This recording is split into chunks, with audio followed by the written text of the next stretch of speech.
This is instruction. What you're supposed to do when you get a flat. Well, first of all, you should find a flat, stable and safe place to change your tire. Always turn on your emergency flashers. Avoid soft grounds and hills. After you get a flat, you should turn off the engine, apply the parking brake to put car into park position and put vehicle on gear.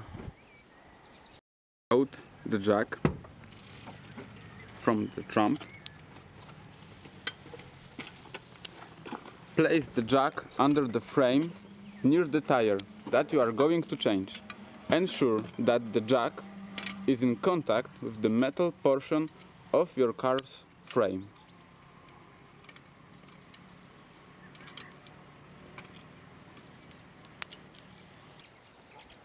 Remember to loosen the nuts by turning counterclockwise. Don't take them all the way off and just break the resistance. Having the wheel on the ground means that you are turning the nuts instead of the wheel.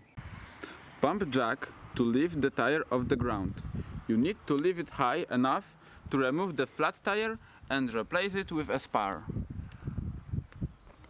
Move the nuts the rest of the way. Turn them counterclockwise until they are loose. Repeat with all nuts, then remove all the nuts completely. Remove the tire. Place the flat tire under the vehicle, so in the event of the jack failure, the vehicle will fall on the old wheel, hopefully preventing injury. If the jack is placed on flat, solid base, you shouldn't have any problem. Take out the spare tire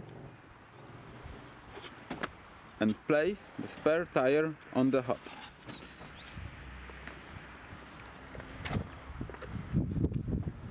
Tighten the nuts by hand until they are all snug. They should turn on easily at first. Without applying full weight on the tire. Tighten the nuts as lower the car without applying full weight on tire. Tighten the nuts as much as possible. Lower the car to the ground fully and remove the jack. Finish tightening all the nuts and replace. Put the old tire in your trunk and take it to mechanic to make it repair.